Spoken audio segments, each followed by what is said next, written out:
Good morning. Rise in freedom. I'm Austin Peterson. You're watching and listening to the Wake Up America show at wakeupAmericaShow.com. Glad to have you here. Happy Monday. Thanks so much for tuning into the program. How are you feeling today? Oh, good. I'm always glad that we've always got such a great studio audience with plenty of energy to start off the day and hopefully a little bit of coffee to get you kick started. We've got some great content for you today.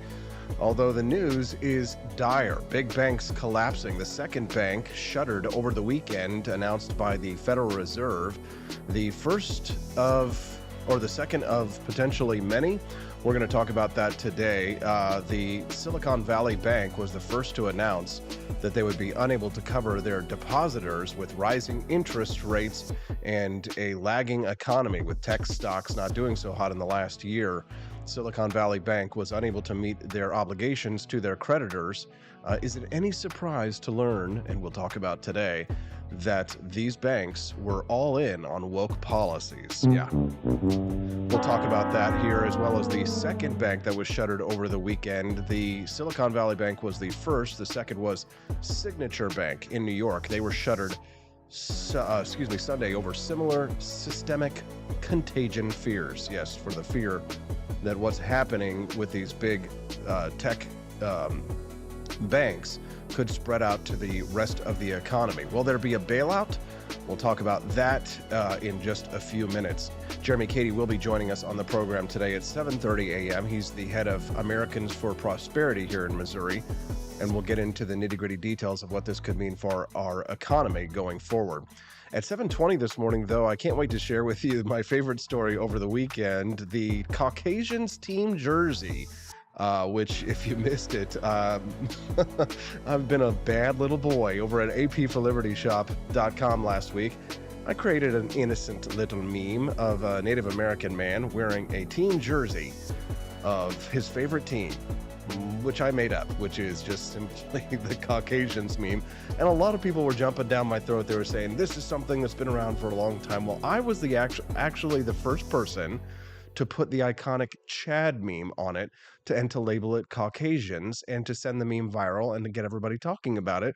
Well, apparently the funny thing was that this caused butthurt on both sides of the political divide, because obviously the left is butthurt that you would make a team mascot about somebody's ethnicity, right? Caucasians. Is that an ethnicity? Is it a race? I don't know. It doesn't matter. But then, of course, on the other side of things, apparently there were some white people who were butthurt about this and thought that it was a slight against them. There were a bunch of pictures of forums where people were discussing these shirts, and apparently some MAGA people thought that it was a slight against them and against white people. But you know what? I've managed to cause butthurt, stir up a great unrest on both sides of the political aisle, which must mean I'm a libertarian, right? Hell yeah. Oh no, a team jersey that says Caucasians. Oh no, it's politically incorrect. And then, of course, once I started getting all that controversy from it, I just had to double, triple down. So I made a series of jerseys that for other ethnicities as well, and nationalities and religions, and it's all cultural. We did one for Christians, we did one for Jews, we did one for Mexicans, and trust me, there's a lot more to go. The butthurt has not stopped. We'll talk about that at 7:18 this morning, and I'll show you some pictures of the jerseys that caused the butthurt. It will be a great show today. Good morning to Caleb Vanderfelts, Chris Morrill, Matt Unruh, Joni Rankin, EBC 2021, Andy Opperman, Anna Marie. Nice to see you all here today. We're glad to have you here. Caleb Vanderfelts, you're the man. Hope you're doing well over there at Chemna Collision Repair. John used to get so mad at me when I used to sing that during the commercial breaks. Okay, moving on. At 7:51, number 7:51, like you know what the hell that is. 7:51 today at 7:51 o'clock. Of the clock.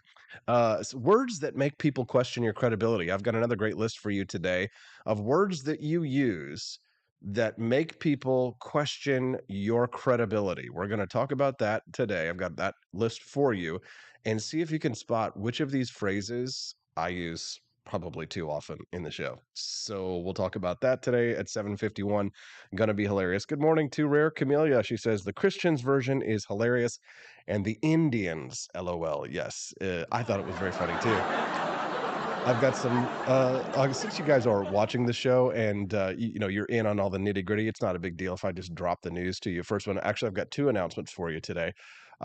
Later on today, I'll be making some more of these team jerseys, and I've got Latinas coming up next, so we'll have some Latinas, team jerseys for you, which should be fun.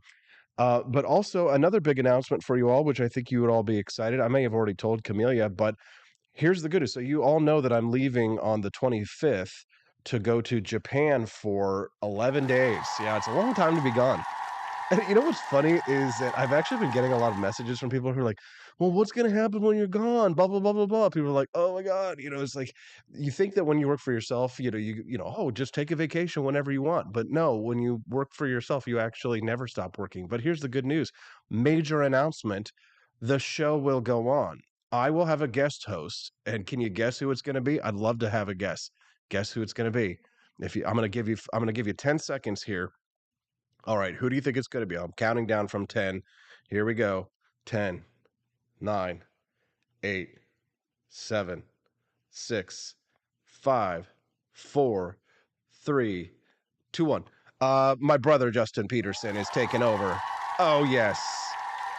JP, I know you guys love seeing him on the show. Well, guess what? You're going to get a whole week of shows featuring my brother Justin Peterson. Now, it will be a little bit of a pared down show. It's not going to be all the bells and whistles like you're used to, but you will be getting the show 1 hour of content per day. Not 2 hours, but my brother Justin Peterson will be taking over. Give him an applause. Yes. JP will be taking over in the house. So very exciting. All right, let's move on. Get to the news. I know a lot of people want to hear what's going on in the world right now. Yes, 8 o'clock this morning, we will be talking about the government space race being over. Yes, the government space race is over. But the good news is that the private space race has just begun. Space Force has allocated 3 historic Cape Canaveral launch pads to 4 private companies. Yes, the demand for space travel is picking up, and we'll talk about what that means at 8 o'clock today. At 8:23 today, Generation Z and millennials think women's rights have gone too far. What do you think? Do you agree? Women's rights, have they gone too far? We'll talk about that at 8:23 in this new poll that came out. JD Tuccille joins us from Reason Magazine at 8:35 today on the phone about why he thinks that we should just let massholes be massholes. Yes, I said massholes, right? Massholes. Let massholes be massholes. Can you be rude to the police and to the government? Is it a free speech right to curse out a police officer? We'll talk about that at 8:35, and then I'll ask him today about the story about his son doing his taxes for the first time and how rage ensued. Yes, we will talk about that as well. And yeah, so that's great. Let's continue. All right, moving on. The top story today, the US government is going to step in, and it says that people with funds that are deposited at Silicon Valley Bank will be able to access their money. The panic has set in on Wall Street as investors have been spooked by the collapse of the Silicon Valley Bank and now the shuttering of a second bank in New York. Now, regulators decided to close the second bank after the first one shut down voluntarily, noting that the first one shut down because they were unable to cover their depositors. Financial institutions that were invested through that bank, it was feared would spread out that contagion amongst many banks. And now here we are in a scenario where we're asking ourselves what can be done to prevent further spread to the economy. It's a very dangerous situation that we're in right now. Jeremy Katie will be joining me today at 7:35 this morning to talk about what's going on. The Wall Street Journal this morning says that you can't run the most reckless monetary and fiscal experiment in history without the bill eventually coming due. The first invoice arrived as inflation. The second has come as a financial panic with economic damage that may not end at Silicon Valley Bank. Certainly that is true, as the second bank now has been closed by Wall Street regulators. Now, the big question that I know that you're all asking yourself is, will there be a bailout? Well, yes, but perhaps not a bailout in the terms that we thought about it like in 2008 after that financial collapse. What I'm reading this morning, and I have reason to be skeptical of this, but from what I understand this morning, since this is a breaking news story and this is ongoing, is that Wall Street, not taxpayers, will pay for the SVB, Silicon Valley Bank, and signature deposit relief plans. So this is the play-by-play that I'm reading right now. And let's dissect this together. The money to fully reimburse depositors at the collapsed Silicon Valley Bank and the shuttered Signature Bank will be furnished by other banks, not taxpayers, according to Treasury officials. Mm, Let's see about that. The Deposit Insurance Fund, which I'm just learning about today, is supposed to be used to cover these deposits, and it's funded by quarterly fees that are assessed on financial institutions as well as interest on government bonds. So the DIF, the Deposit Insurance Fund, is going to be used by the Biden administration as a way to try and avoid reigniting any public anger that was sparked by the 2008 taxpayer funded bailout of Wall Street. If you will all remember, the Tea Party and Occupy Wall Street were both sparked by policies that that were sort of fomented during the 2008 financial crisis. And I know a lot of people back then were talking about the idea of having some kind of a populist crossover movement that absolutely terrified the establishment and people in power. It would have been, imagine if the Tea Party and Occupy Wall Street had actually worked together to clean house, right? That's not what happened. The establishment successfully took over both the Tea Party and destroyed Occupy Wall Street. And honestly, I believe the conspiracy theory that the newspapers, the magazines, the mainstream media, and the establishment and the elites all conspired to help destroy these movements in large part by fomenting racialism, identity politics, LGBTQ in schools. I believe that a lot of this is not a lot of the what you might call these cultural issues are not ground up person to person. When I say ground up, I don't mean like hamburger grinding up. I mean ground up meaning from the bottom up. These are not issues that are necessarily from the bottom up, but I think that a lot of these cultural issues are fermented from the top down by the puppet master elites who are using these kinds of issues to pit us against one another. My belief is that the Tea Party was largely taken over by money interests who were siphoning away cash from legitimate institutions and grassroots individuals who were trying to fight back against government corruption.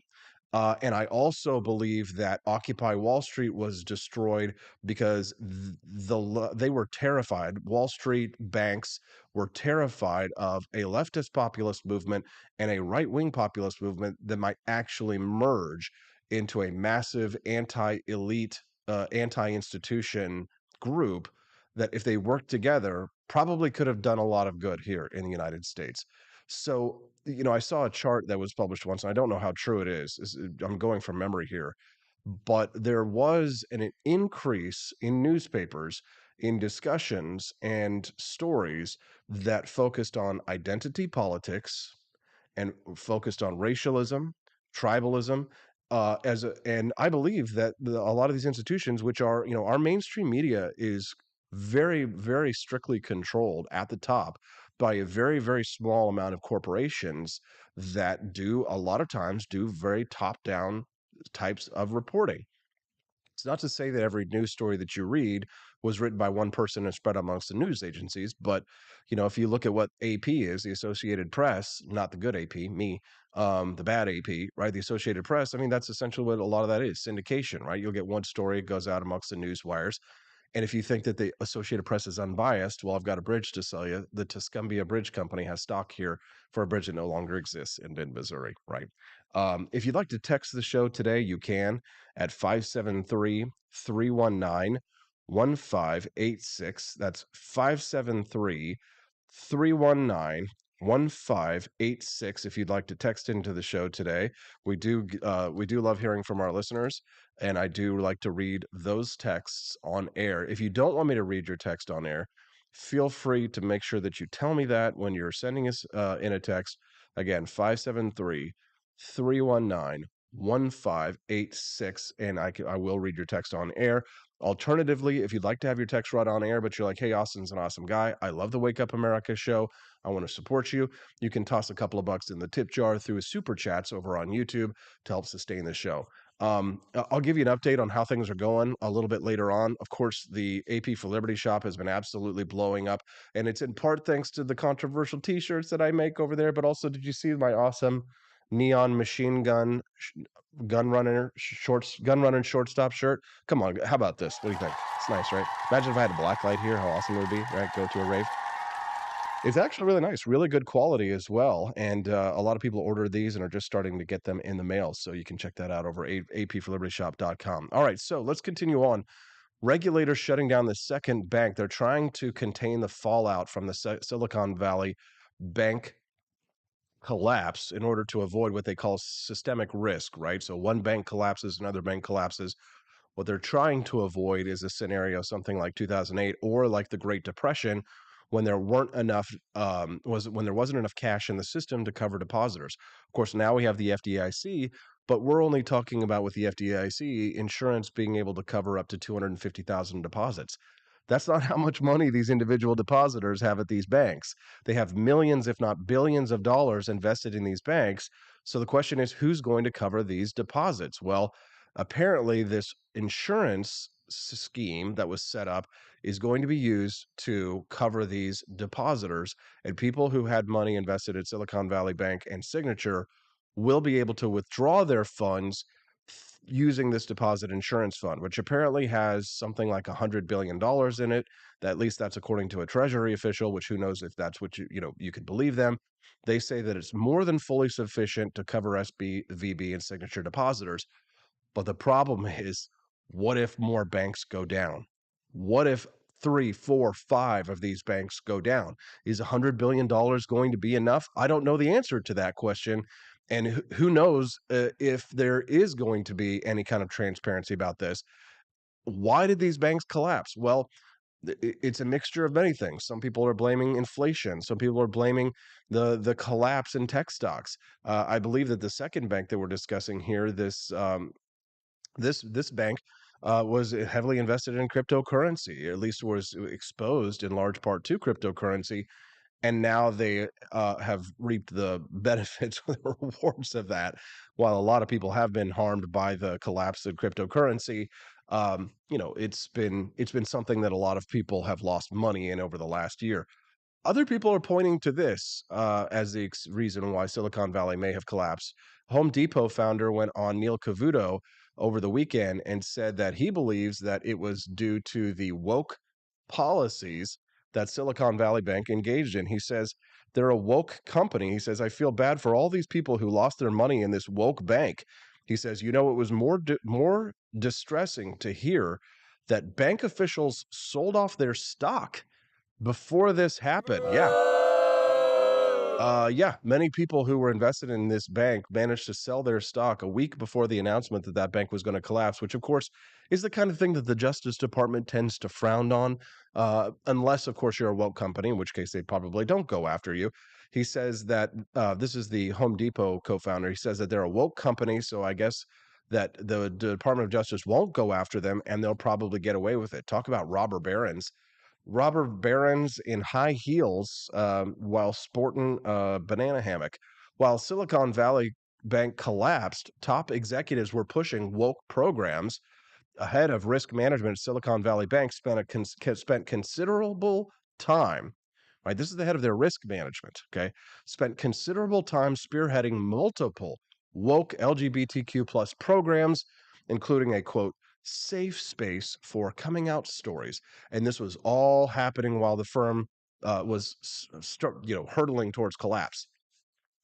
Jay Ersapa, she's the boss of financial risk management at SVP's United Kingdom branch, had been launching initiatives like the company's first month-long Pride campaign and a new blog emphasizing mental health awareness for LGBTQ plus youth. Right, Erspa was quoted as saying on the company's website, a bank, mind you, That the phrase "you can't be what you can't see" resonates with me, right? What the hell? What the hell does that have to do with money and making money? She says, as a queer person of color and a first generation immigrant from a working class background, there were not many role models for me to see growing up. Lady, you're the head of risk management for a bank, and why are you engaging in such risky behavior? Her efforts apparently earned her a spot on SVP's Outstanding LGBT plus Role Models List 2022, a list that was shared in a company post just 4 months before the bank was shut down by federal authorities over liquidity fears. Yes. Now, in addition to insulting us all of our intelligence, with this safe space catch up, right, which encouraged employees to share their coming out stories, and also in addition to serving on LGBTQ plus panels around the world, Ersapa, who is the boss of risk management in the UK for this bank that collapsed, also spent time over the last year serving as a director for diversity role models and volunteering as a mentor for migrant leaders. Okay, so if you're just tuning into the Wake Up America show, good morning. Nice to see you here today. Glad to have you here, especially to all of our new subscribers to the channel. Let's give yourself an applause and a pat on the back. What am I talking about? Talking about these banks which collapsed, but I'm specifically looking at Silicon Valley Bank. The co-founder of Home Depot has pointed the finger at the woke policies of the Silicon Valley Bank as the misplaced priorities of these banks and why they may have failed. I mean, he lays the blame directly on these woke policies. Interest rates increasing didn't help. Inflation didn't help. The destruction of the value of tech companies didn't help as well. But I'm sure these woke policies were the probably, it's kind of like that. What is that? The story, or like, the cartoon where the roadrunner or the coyote goes all the way up to the edge of the cliff, right? And they're waiting at the very end, and then the roadrunner comes along, meep, boom, just touches him, and then falls over the edge of the cliff, right? That's probably what these woke policies were. And Sarah had all kinds of crazy woke stuff that she posted online. I'm not going to get into all the details of that because, like, frankly, I've got a lot more stuff to debunk here in just a few minutes. Um, but the stock was getting absolutely hammered, and it was time for them to go. Now, it was fascinating, though, that a lot of these Silicon Valley titans, these robber barons, we should call them, these big tech robber barons, went out and cleared out their deposits. They got their money out before anybody else did. That co-founder of, his name is Bernie Marcus, the Home Depot co-founder, said that pressure to institute woke policies could have led to the SVB's dramatic failure. He says, I feel bad for all these people who lost their money in this woke bank. It was more distressing to hear the bank officials sold off their stock before this happened, he says. It's distressing to me. We're going to talk about all that and more when we get back. Caucasians. Is it offensive to have a team jersey, to have their mascot just be Caucasians? Right? You can't have Redskins. You can't have Seminoles. You can't have Apaches. You can't have any of the fun mascots that we used to have. So what's wrong with Caucasians? Well, apparently some people have a problem with it. We'll talk about that when we get back on the Wake Up America show at wakeupAmericaShow.com.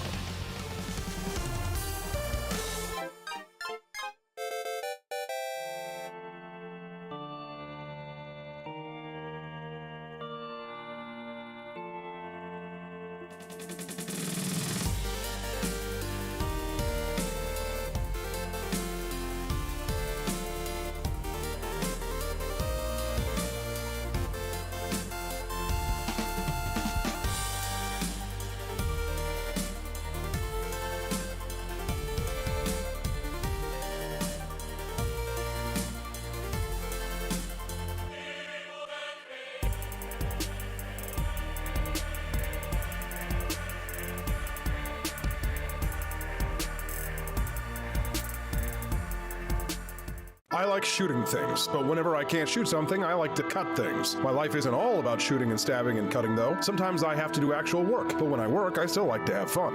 And there's nothing less fun than trying to cut with a crappy knife. Thankfully, from the ancient sect of Christian knights, who also loved cutting and stabbing, comes a new implement that has received my personal blessing, the Templar knife. Like the ancient sword of Excalibur, you don't choose a Templar knife, it chooses you. You just decide what kind you want on the website first, however, and then order it online, and then it chooses you. The Templar knife comes in a variety of shapes. As a man of culture and taste, I have decided I will never use a terrible knife again. And thanks to the inspiration provided by this excellent product, I have decided to launch a new crusade against anyone using less than superior knives. Join me, brothers and sisters, by visiting uppercuttactical.com/pages/Templar-knives. That's a lot of slashes. For that, you'll need a Templar knife. For 10% off, use code AP for Liberty and join me in a quest for glory, for liberty, for Christendom, for the Templar knife. Get yours today. Fire.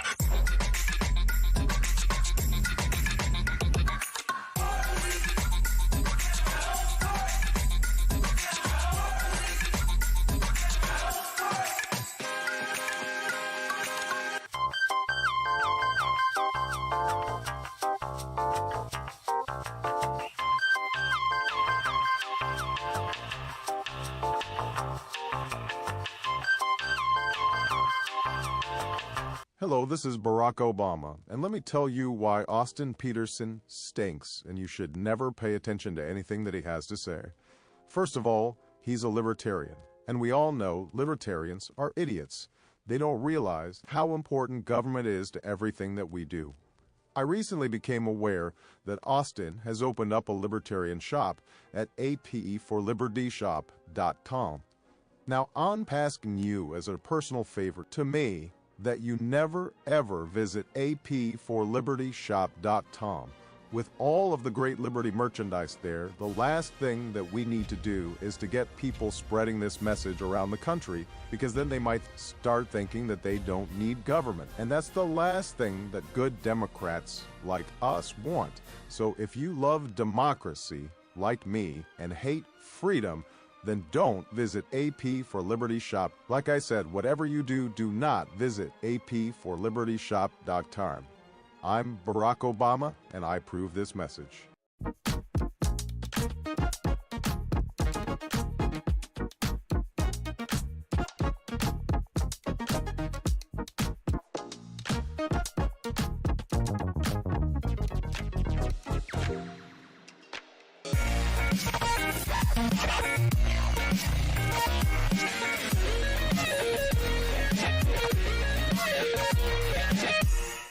When I was in foster care, I never knew when I would have to move, so I always had my suitcase ready to go. Then one day, I was adopted. My new parents opened their hearts and home to me. My parents cook my favorite breakfast for me every morning. My parents take me... Good morning, Rise and Freedom. I'm Austin Peterson. You're watching and listening to the Wake Up America Show at wakeupAmericaShow.com. How are you feeling out there today? Wow, you guys are really energetic. Man, it's Monday. Calm down, calm down. Glad to have you here today. It's been a great weekend. I hope that you had a good one as well. Mine was certainly very interesting. My poor wife was so upset over the weekend. No, she wasn't really upset for the reason you might think. I made a team jersey that said Jews. No, it was because everybody was copying my t-shirt design. Did you see last week I designed this new team jersey for Caucasians? Yeah, I posted a meme that showed an indigenous man, I guess is what we call them anymore. No longer Native Americans. I just can't keep up with all the woke nonsense. But a Native American man or an indigenous man, whatever you want to call it, wearing a jersey of his favorite team. Yes, Caucasians. I thought, hey, there's no way that that could be offensive, but apparently some people were quite offended. Yes. Well, not everybody, because we probably sold about a dozen or two of these shirts of the iconic Chad meme on the front of the jersey featuring Caucasians. I got so many requests from people for this jersey in size 3X, 4X, 5X that I said to myself, you know what? The free market provides. So you can get the Caucasians team jersey all the way up to 5X. Big boys and big girls need love too. A lot of people were saying to themselves, well, what's going to be your next iconic team jersey? Well, because it's a cultural, it's a religious, it's a ethnic movement. No, nobody is going to be safe from appearing on the jerseys. We've got Christians featuring, of course, Jesus Christ, our Lord and Savior, as well as a priest and an American fundamentalist Christian. We've got the Jews represented as just Jews, or you can have their minor league team, which is the Tribe, you can see. For our Indian friends, of course, we've got the Indians team jersey, and our friends down south of the border in Mexico have the Mexicans jersey. You can also get that as a frosted pint glass. Just imagine the response if you show up to your college class or you show up to work on Monday just wearing a team jersey that just says Caucasians. I would love to see what a conversation like that would be all about. But perhaps it's time for us to get back to the real news. Joining me now in studio is my good friend, Jeremy Cady. He is the head of Americans for Prosperity. He's joining us now. Good morning, Jeremy. How are you? I'm doing well today. Yourself? Yeah, good. Glad to have you here. Two banks. I guess you were surprised to hear that a second bank had gone down over the weekend. Federal regulators, in order to stop systemic risk from spreading out into other parts of the economy, decided to shutter a second bank. It looks like big tech's robber barons, though. A lot of people managed to get their money out in time before the collapse happened. Typically, that's the kind of thing that the Justice Department frowns on. But these banks are decidedly woke, Jeremy. So I highly doubt that the Justice Department will step in here. What's going on? I love this quote from the Wall Street editorial board this weekend that basically said, I think it was actually from yesterday, you can't run the most reckless monetary policy and fiscal experiment in history without the bill eventually coming due. The first invoice arrived as inflation. The second has come as financial panic with economic damage that may not end with Silicon Valley Bank. And we've seen that already this weekend with Signature Bank. Right now, people are watching First Republic Bank. I think their stocks in pre-trading this morning are down 70%, along with several other banks. So there's a lot of folks watching right now. But basically, what happened was during the pandemic, a lot of cash got flooded into the system. You know, the federal government was just pumping a ton of cash, and a lot of these banks, they couldn't just loan it right away. They couldn't find enough people to take loans and whatnot, so they started investing in them. And they invested them in what normally would be considered pretty risk-free investments. So you got your long-term treasury bonds, you've got your 30-year mortgages. And I think, in fact, the federal, according to federal policy, if a bank puts their money into those type of investments, they're actually considered pretty risk-free. And so banks are, really allowed to do that. But then the Federal Reserve started increasing interest rates. And so if in 2020, I started buying bonds, $100 bond for 1%, but today there's a $100 bond for 5%. If I need to unload that bond that I bought at 1%, I'm going to have to sell it for a discount because no one's going to buy it from me if they can just go and buy another one at 5%. So what ended up happening was a lot of people started seeing the interest that they could get on U.S. Treasuries. They started moving money. The Wall Street Journal actually reported in September of last year that the second quarter of last year was the first time we've had a decline in bank deposits. I think we declined about $370 billion in the second quarter of last year. It was the first decline since 2018, just because of all this cash kind of moving into the system. And that's because people were moving their funds to higher paying investments. If you put your money in a bank account, what are you getting? 0.1% right now? I mean, 0.5%? It's really low. So they were moving their money out, and to cover that, because a bank has to have a certain reserve cash amount, certain cash amount on reserve, they have to sell off some of the investments that they bought. And like I said before, they have to sell it at a discounted rate. And so they bought these investments. If they would hold them on for 30 years, they'd be fine, but they have to sell them to make up for the reserve amount. And it started to put them under. And Signature Bank had a run of $42 billion on Thursday alone. Or no, that was SVB. Had a run of $42 billion alone. I think Signature Bank had a large run on Friday also. That's why they're closing up So on Sunday. Yep. right. So here's the thing. So what I'm reading this morning is that there's apparently some deposit insurance fund Mhm. that is set up that's supposed to prevent another taxpayer-funded bailout like occurred in 2008. So this deposit insurance fund that I'm reading this morning over on CNBC is saying that the risk Wall Street, not taxpayers, will pay for the SVB and signature deposit relief plans. It says that the deposit insurance fund, which will cover the deposits, is funded with quarterly fees assessed on financial institutions and interest on government bonds. But you said that it was $42 billion. This fund, they say, has $100 billion. You're starting to push it a little bit if you're adding, and that was only for the first bank, SVP. So it wouldn't take like but another bank or two to collapse like this, and they would quickly run out of money from this DIF. They very well could, and because normally speaking, if you put money in the bank, you are insured up to $250,000 according with FDIC, and so you're assured. And so what we're talking about is the amount above that $250,000, and and so yeah, they created a program this weekend basically to loan out. They actually created another bank on Sunday, yesterday, they created a brand new bank that's going to serve as the depositor for all the depositors that were with Signature and with SVP. They're coming into this new bank, and the federal government is loaning the new bank that the federal government created to ensure that they have the funds for these depositors to move their money. But no, to your point though, it was $42 billion was what the bank run was on SVB Bank, although I think they were only $993 million short by the end of the day on Friday, only $993 million short. And then the First Republic Bank that I mentioned before also, it's got about $212 billion in assets right now, 70% down on pre-market trading as of this morning whenever I looked at it before I came in today. I believe they said that they have they have filled out their balance sheet with both federal loans, and then also JP Morgan Chase came in and bailed them out a little bit too. Do you believe him? That's a question. If you're just tuning into the Wake Up America show, I'm Austin Peterson. Good morning. Happy Monday. Thank you very much for tuning in. I'm speaking to my friend Jeremy Cady. Jeremy is the head of Missouri's Americans for Prosperity, and I guess the outlook for our prosperity in the short term not looking too hot. Jeremy, you tweeted a few minutes before you arrived here this morning. You said that you were going to discuss the first smartphone bank run. What do you mean by that?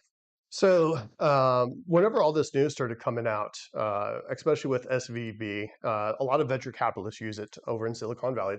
And I almost hate using SVB. It's Silicon Valley Bank. Is it silicone or is it silicon? Whatever. Anyway, I think silicone. I think something else. but anyway, so it's it's SVB Bank. A lot of venture capitalists are using it. They have a lot of the companies that they invested in also use it. A lot of these startups use it, and from a lot of the news that we've heard, they were telling a lot of the companies that they help run and invest in, get your money out now.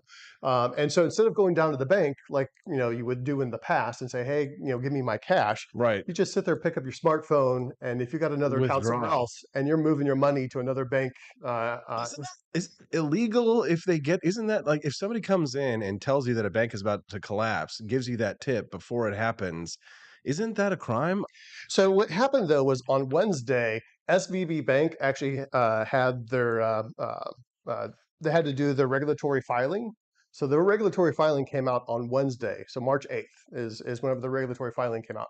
And in the regulatory filing, they said that they were down on cash and that they would need to sell more shares of the company to make up for that, or sell more of the bonds that they hold. And so that's when I think a lot of people started getting worried and said, start moving your money now. Okay, because the what was the accusation was that people like Peter Thiel and many others had been given a tip before other people were, and they started pulling their funds out. So if that's not the case, I mean that's good. But another big part of this story, and you may not have seen this, but the co-founder of Home Depot was on Neil Cavuto over the weekend talking about what happened with the Silicon Valley Bank. And he's pointing the finger at a lot of the woke policies that these banks engaged in, which you can't necessarily quantify in terms of an economic question, but if you look at what was going on in the run up, the months before they collapsed, a lot of their time was spent on initiating their preparing for Pride Month, volunteering for migrant children, and all these woke policies that these Silicon Valley bigwigs obviously love and invest a lot of time and money and energy in, and they took their eye off the ball. I mean, how would you respond to that?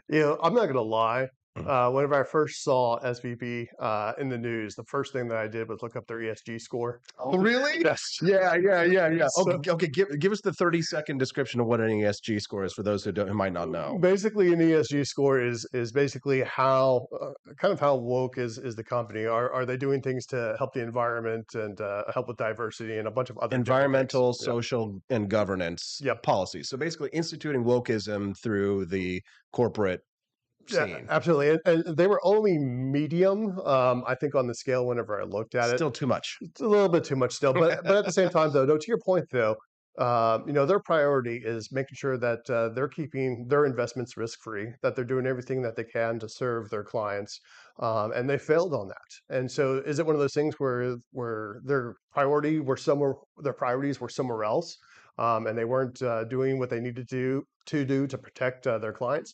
I mean, I think someone can definitely make that case. No kidding. If you're just tuning in, I'm Austin Peterson. Welcome to the Wake Up America show. Happy Monday. We're grateful to have you here. If you're asking, who is this guy that we're talking to today? His name is Jeremy Cady. He is the head of Americans for Prosperity here in the state of Missouri. We're discussing the collapse of the Silicon Valley Bank as well as the shuttering of a second bank, Signature Bank in New York. In the last week, these big tech, these are banks that are heavily invested in Silicon Valley projects.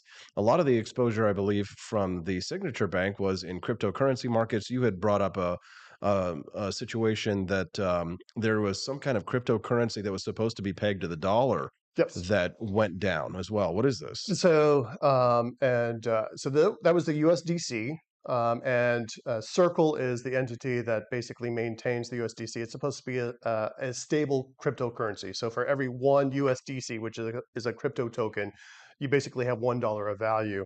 And so those are supposed to be pegged together. But news came out that they had about 8% of their $40 billion in reserves at SVB Bank. And whenever that came out, it actually depegged from the dollar. So it went down below, I think, 87 cents on Saturday, which is not supposed to happen. And so it's one of those things where it's supposed to be dollar for dollar for the USDC. So you had some of that in there too. Signature Bank, I think, did a little bit. They did a lot in the crypto industry. I think they just recently push back on their contract with Binance. I think they dropped Binance as a client. I think they did some work with FTC. Also, another bank that actually closed up shop last week, not quite like in this fashion, but a bank that did close up shop last week was Silvergate Bank as well. They only had about $11 billion in deposits, so probably smaller than even our local bank that we've got here. But they did a lot of work with FTX as well. So there was actually kind of three bank closures, I think, over the course of this week, but two of them were actual, the feds had to come in and seize assets type of closures, which not good. I'm reading the news this morning here. Wall Street Journal, the cover story is investors piling into bonds and gold after SVB collapse, piling into the safety of bonds after regulators moved to limit the damage from Silicon Valley Bank's collapse. Regional bank shares also apparently very sharply lower pre-market. I don't know that they're going to necessarily be able to cover these deposits if one or two more banks go down like this that are invested in this, like it could become a severe systemic risk. Jeremy, do you agree? I mean, it's one of those things where if a lot of people are seeing a lot of risk having their money in the bank and they start pulling it out and doing just like the banks are doing it and putting it in a U.S. Treasury bond, Mm-hmm. where they're going to get more interest rates anyway. I mean, the runs could continue. I mean, that is something that could be on the horizon. Now, at the same time, I do want to mention that there is a difference between a lot of the smaller banks and some of the larger ones. top 5 banks in this, or top 4 banks. So you got JP Morgan, Bank of America, Citigroup, and Wells Fargo. JP Morgan is at $3.2 trillion. Wells Fargo is the smallest of those 4. It's at $1.7 trillion in assets. And then number 5 is more than half of that, a third of that, at $585 billion. So there's quite a gulf. And so I think what you're probably, if there are continued runs, what you're probably going to see is people moving their funds from the bank into U.S. Treasuries, bonds, like you had just mentioned, or moving it to more of the safer banks like the JP Morgan Chases, Bank of Americas, and so forth. Jeremy, is there anything else that you think that our listeners should know before we let you go today? No, I think the main thing is the Feds caused a lot of this. They caused it by injecting too much cash into the system. They caused it by increasing with the inflation, increase of interest rates, making the policies that these banks were using to keep risk-free investments that turned out to be actually a huge risk and is potentially putting them under. So I think it's one of those things where the people should have been running these banks a little bit better.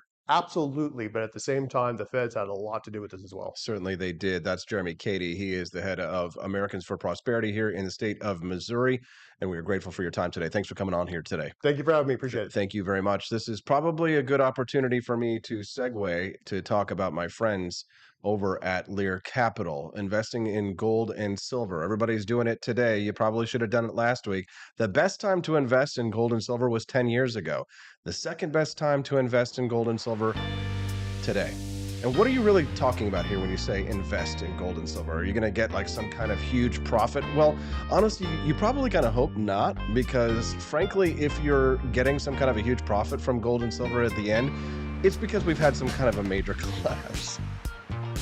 In which case, you still wish you had your gold and silver, right? To make that huge profit? No, what you want to do is you want to buy it so that you can secure your financial future. It's a cornerstone, right? It's not your entire strategy, but when things like what happened last week, well, everybody goes to gold and silver. And what I'd like to ask you to do today is to call my friends over at Lear Capital at 1-800-885-2175. That's 1-800-885-2175. Today's the day. Call them now because prices are only going to go up, especially if another bank goes down. All it's going to take is 1, 2, 3 more of these, and they're not going to have enough money in that fund to cover all of those depositors. They're going to come back to the public trough. They're going to go to the taxpayers, and guess what's going to happen to the price of gold and silver? Yes, today's the day. Go to learaustin.com. That's LEARAUSTIN.com. That's LEARAUSTIN.com. Or call them today. That's what I highly recommend you do so that you can get this process kickstarted. Find out more about investing in gold and silver by calling my friends at Lear Capital at 1-800-885-2175. Again, that number, 1-800-885-2175, or visit learaustin.com. Get that free gold and silver investment package coming in the mail as soon as possible. But you know what? Probably don't have a lot of time for that. Better to just give them a call today and get started. All right, well, we're moving on. Next, a list of phrases that make people question your credibility. Ask yourself how many of these I probably used in this live stream this morning. Are you questioning my credibility? We'll talk about that when we get back on the Wake Up America Show at wakeupAmericaShow.com. Want an engaging website to boost your business? You're just a click away from 5-star Fiverr talent.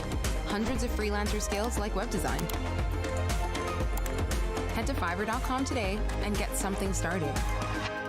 American conservatism is distinct, like America is distinct from the United Kingdom. American conservatism's roots comes out of the Wild West, out of pioneerism. The difference between American conservatives and European conservatives is that Americans are cowboys. We are that God, guns, gold, and girls. It's wild here, and we should stay that way. We shouldn't allow a European version of conservatism to come and infect us here. We like it wide open spaces here, deep in the heart of Texas and all that.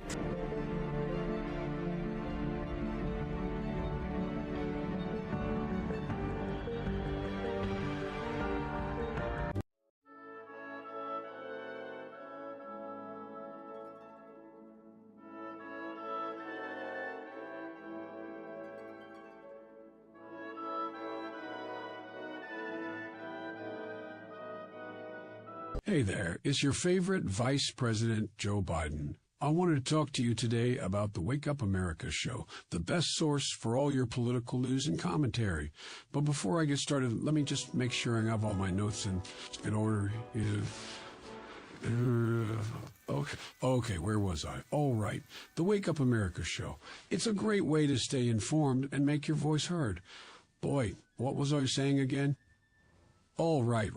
The Wake Up America show. It's important that we all stay engaged and knowledgeable about what's going on in our country and, the thing. But hold on, where was I going with all this?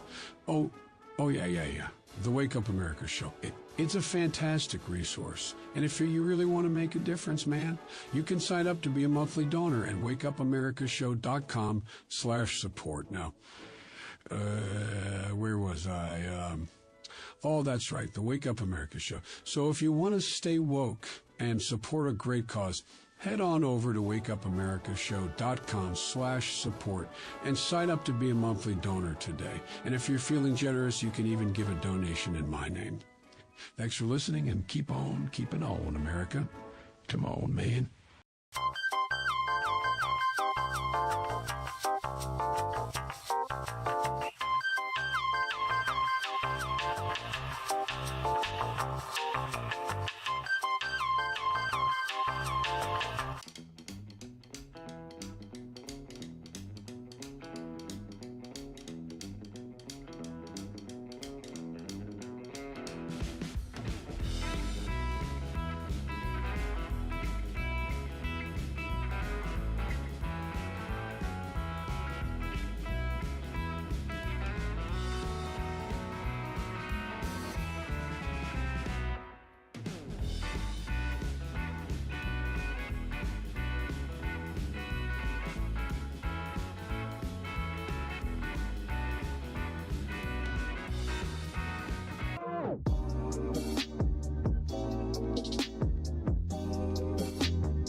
Hello, I'm George. Thank you for watching the Wake Up America show with my dad. Today, I'd like to share with you 3 reasons why you should visit Dad's online store at apforlibertyshop.com. Number 1, you can get exclusive freedom-loving merch designed by AP himself or me mum, Steffi. Liberty Laura has made some designs as well, and blimey, they are great. Number 2, most of these products are so wicked that they aren't even allowed to be advertised on Facebook or Instagram. Modern machine guns and a proper keychain. Plus, our Grover Cleveland t-shirt is so spicy apparently that leftists on Facebook specifically banned it from appearing on the website. Number 3, you're supporting liberty lovers just like you. Spend your money where you earn it, and you help me pups build a community that supports what you believe. Bloody hell, this commercial is running too long. Gotta run. Bye now. Don't forget to visit apforlibertyshop.com. That's apforlibertyshop.com.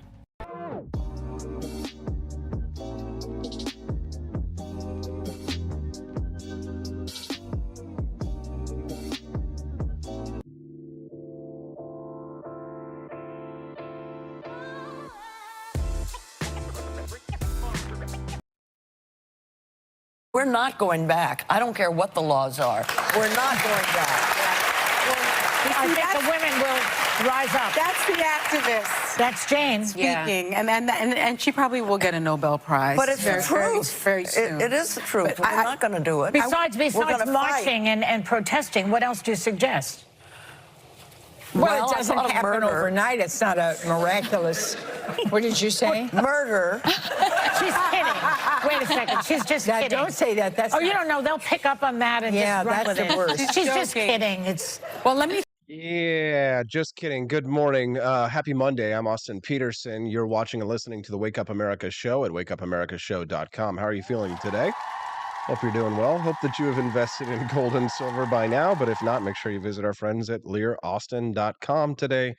It's time to start making moves on acquiring some gold and silver for your portfolio in light of the news of the 2 banks going down. That was Jane Fonda, who is obviously clearly an activist. We know her from her activist days back during the war in Vietnam. I've got a nice little clip to remind you of that one. But this is Jane Fonda appearing on The View last week, talking about apparently calling for the literal murder of pro-life politicians and activists, the kind of thing that, of course, if she were a conservative, would have probably gotten her a visit from the FBI. But when you say something like this as a leftist, oh, that's perfect. She's just kidding. What I love, too, are all the ladies who are trying to cover her, saying that she's just kidding, and then she never says, oh, yeah, I'm just kidding. It is the truth. We're not going to do it. Besides marching and protesting, what else do you suggest? Well, it doesn't happen overnight. It's not a... Well, murder, she says. There could be murder. She's talking about abortion here. What else can we do other than marching and protesting? Well, we could murder. Miraculous. What did you say? Murder. She's kidding. Wait a second. She's just kidding. Don't say that. That's you don't know. They'll pick up on that and just run with it. Yeah, they'll pick She's up just on that. kidding. Yeah, we picked up on it. Well, let me talk to you about... Yeah, she doesn't look like she's kidding, does she? She actually looks like she's dead serious. Like back in the days of Vietnam. We all remember these clips, don't we? But no visitor made more headlines than the actress Jane Fonda. During 2 weeks in the summer of 1972, she broadcast at least 10 times over Radio Hanoi, denouncing American POWs for having committed war crimes, urging the North Vietnamese to hold out against American imperialism. Many Americans would never forgive her for what she did and said. According to international law, these men are war criminals. That's according to law, according to the Nuremberg principles, according to the Geneva Accord and others. They should be tried in front of a court and probably executed for what they did. Yikes! That's Hanoi Jane there, and of course when you see her sitting, what she's sitting on there is an anti-aircraft battery. So she's actually sitting in a gun that was used to shoot down American soldiers. That's Hanoi Jane. So no surprise, of course, that she's calling for murder. That's the kind of thing that we expect from Jane Fonda. What are your thoughts on that story? Send us a text at 573-319-1586. That's 573-319-1586. Just no big deal. Do you think that she was joking, or do you think that she was being serious? You can send us a text, or you can drop a comment over on YouTube. We'd love to hear from you this morning. Our Volt24 says, when they tell you who they are, believe them. Yep, agreed. Absolutely. Completely agree with you on that one. I believe her. I believe that she would think that that was a legitimate strategy. I mean, you can't sit on an anti-aircraft gun that's aimed at American soldiers, say that they should be executed without thinking that. No, what's funny is that I know a lot of anarchist libertarians who would say the exact same thing as Hanoi Jane Fonda, which is why I never really kind of joined the anarchist libertarian movement. I'm more of a pro-America nationalist libertarian who, accepts that my country has flaws and needs to be improved and needs more liberty, and that war is a great evil, but I still am on Team America. Good morning to my lovely wife, Stephanie, who just joined us in here this weekend. Stephanie was not enjoying what was going on over the weekend with the Caucasians team jerseys. If you didn't see this story, so last week I produced a t-shirt that was essentially just team jerseys that featured a Native American man with a Caucasians logo on it. And apparently a lot of people were really butthurt about it, but it wasn't the traditional people that you would expect. Apparently a bunch of MAGA people thought that this was a slight against them, which I thought was kind of weird, because how could you interpret this as some kind of slight against MAGA? But somebody sent me a bunch of forum pictures and videos of people who were talking in MAGA forums about this, as they thought that this was an attack on them. So get this. The funny thing was not just the amount of butthurt that it produced, but because this Caucasians jersey went so viral, it actually started, we learned about this thing called t-shirt bots over the weekend, which apparently whenever somebody makes a popular item, people, these Chinese bots and all these bot companies will start producing that shirt and lying and saying, this is the original, this is where I got it, or I bought it here, blah, blah, blah, to try and divert people away from purchasing the shirt from the originator, the person who created the meme and this shirt. But check this out. Poor Stephanie is seeing all of these bots, that are claiming to be the original. This is her response to How do you feel about everybody ripping off our shirt? I'm very upset. I'm literally copying and pasting my husband designed this shirt over and over again. They're all trying to act like they're the originals, but we know AP's the real OG. I saw you in this living room designing the How do you feel about it? So in this living room designing this shirt, she was responding to our friend Phil Labonte, who posted the meme of the Native American man who was wearing the Caucasians jersey. Make sure that you head over to apforlibertyshop.com to check that out, because you can the true original Caucasians jersey is at apforlibertyshop.com. And the funny thing is if you actually scroll down on the front page of AP for Liberty shop. Let me show you this. This is kind of a little secret for you so you can see the actual collection here.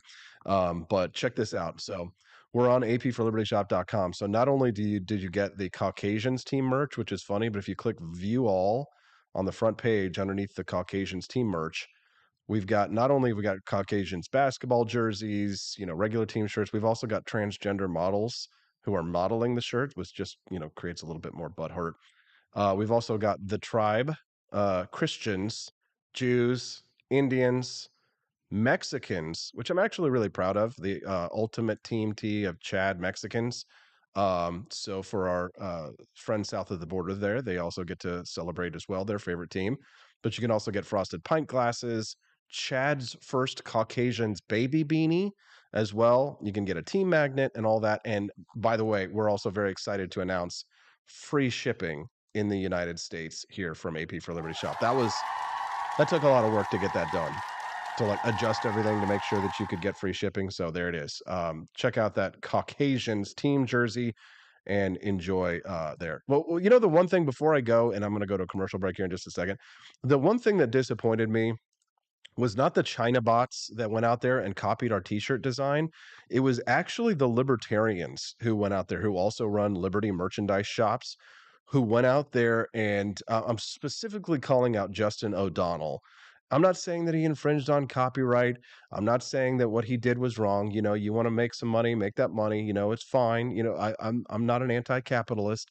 It wasn't the bots that bothered me. It was Justin O'Donnell and with his libertarian merchandise shop blatantly ripping off our design, and then having the audacity to suggest that we did our design wrong and that he did it correct, and was out there siphoning people off, funneling away traffic to make money. Okay, it's a legitimate strategy, right? That's fine. Steffi and I got the idea for the "Ooh Government" shirt that we made from an "Ooh People" shirt that we saw. We're like, oh, let's just make this "Ooh Government," right? So, again, imitation is the most sincere form of flattery. But the thing that just irked me was that he was in there saying that we did our shirt wrong. No, we did our Caucasian shirt jersey exactly as we wanted it to be, exactly as I designed it. That's how it's supposed to be. It wasn't supposed to be, oh, this is like the Redskins stuff. Do whatever you want, make your money, Justin. But just note that we were the originals. We were the cool ones because we did it first.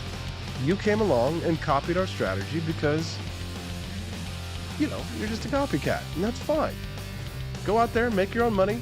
What was another thing that he did? He called this guy who's anti-copyright, anti-trademark, this anarchist kid. He tagged him and was trying to get him in. He's calling his mommy, oh, please come help me in this debate. They're trying to get me for copying your design. And I'm like, hey, listen, I never said you were violating copyright. You obviously changed the design a little bit to make it your own, right? I'm not calling you out. I'm going after you for trademark or copyright infringement. You can go out there and make your money if you want. Just remember that AP was the real OG. You're gonna have to call your mommy to come and help you in a debate. Fight your own fights.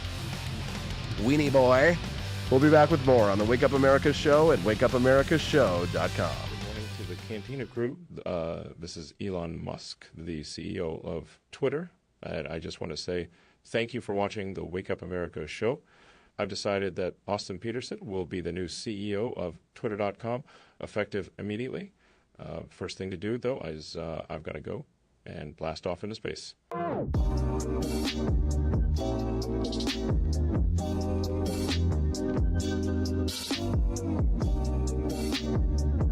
If there wasn't going to be somebody who was a fiery champion of liberty, somebody who would get out there and who would be aggressive, and if they wouldn't do it with more fire or passion than I had, then I would go and I would fight this battle for us. I've fought for the principles that we all share. Parties tend to be secondary to me. We're here because we believe in the principles of liberty. I am not a perfect messenger, but I think I'm a damn good one. This is a replica of our first president's flintlock pistol. You have my full support, my respect, and my gun.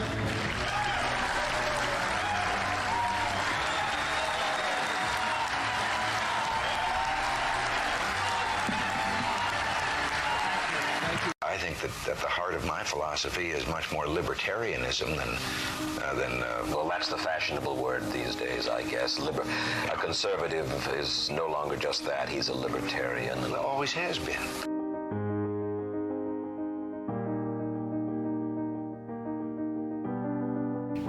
Yet any time you and I question the schemes of the do-gooders, we're denounced as being against their humanitarian goals. They say we're always against things, we're never for anything.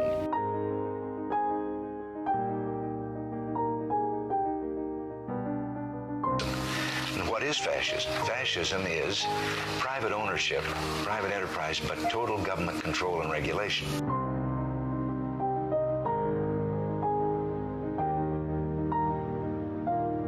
Well, the trouble with our liberal friends is not that they're ignorant. It's just that they know so much that isn't so.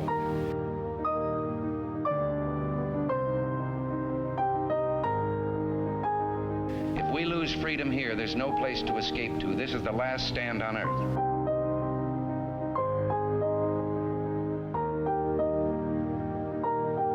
This is the issue of this election. Whether we believe in our capacity for self-government or whether we abandon the American Revolution and confess that a little intellectual elite in a far distant capital can plan our lives for us better than we can plan them ourselves.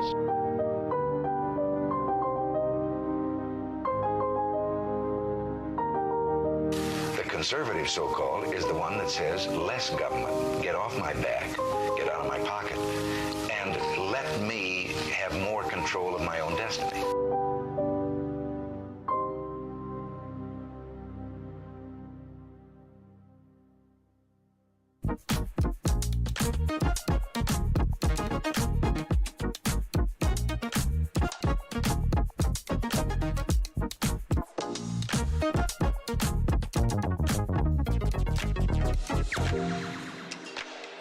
What would happen if I had to pick up the phone, call 911 for one of my family members or one of my neighbors? What would I do if no one was on the other end to respond? What if there was no 911? You can be a part of the solution. Anybody can be a firefighter. Male, female, younger, older. We have school teachers. We have leaders in business. Is me, you, anyone that wants to be. There is no typical firefighter. Do you hate the deep state? Do you reject the Antichrist in all his ways? Do you believe that aliens controlled LBJ to assassinate John F. Kennedy? Did you know that the shot can put chemicals in you that will make you more sensitive to 5G? Do you love America? Do you want more freedom? Do you like smoking hot red-headed libertarians? Then the AP for Liberty shop is for you! Check out all the awesome new merch and have a happy new year! Fight the deep state, reject the Antichrist! Visit AP for Liberty shop and get your patriotic merchandise now, or the deep state wins!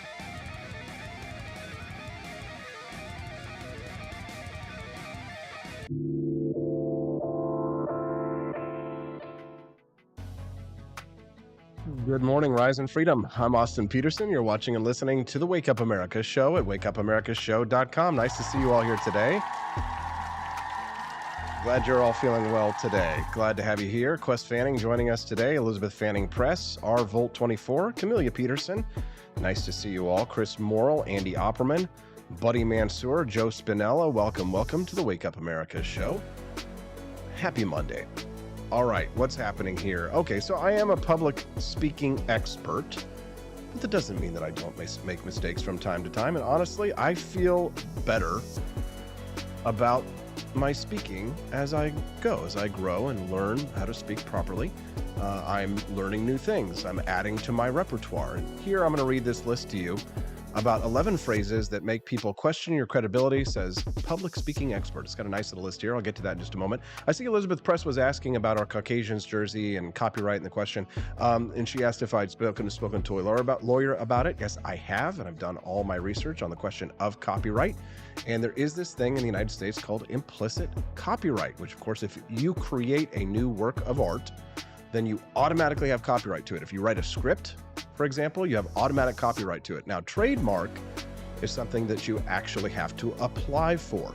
Now, how would you protect your copyright if you didn't specifically apply for a copyright? Well, you could do that in lots of different ways. You could specifically send that in to a patent office and or not a patent office, but to the trademark office and try and get it trademarked. But you do automatically have copyrights immediately on any new artwork. The best way to do it is through poor man's copyright. Mail it to yourself in the mail so that you can prove, if you have to sue somebody, you can prove that somebody has violated your copyright after the fact, right? But nowadays with digital creation of art, it's a lot easier to prove who created something originally. Trademarks like Coca-Cola logos or, Nike's swoosh, things like that, those are protected through trademark that you have to apply for and receive through the trademark office. So yeah, checked with the lawyer and we're good. Let's continue. 11 phrases that make people question your credibility. Number one, I just did it, right? Uhs and ums, right? Pretty common, right? Crutch word. It suggests that you're unprepared, that you lack confidence, or you're at a loss of what to say next. Now, when you do a 2-hour show like I do, you're going to get some ums and you're going to get some uhs. Sometimes there's just going to be something that I have to mull over, and I use it as a fill word. I probably shouldn't. I should cut back on it more.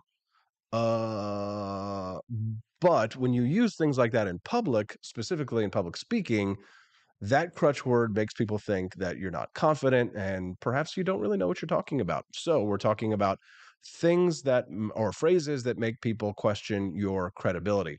Number two, and I hear people using this one a lot. Maybe I use it a little bit from time to time. I'd be curious to hear, do you hear me saying that? Right? Say I just said, I'd be curious to hear, do you hear me saying in all honesty? Here we go. People use in all honesty or I'm not going to lie to you, right, to convey sincerity, although it's actually by most people read as the opposite. The audience already knows that your intention is to tell the truth, right?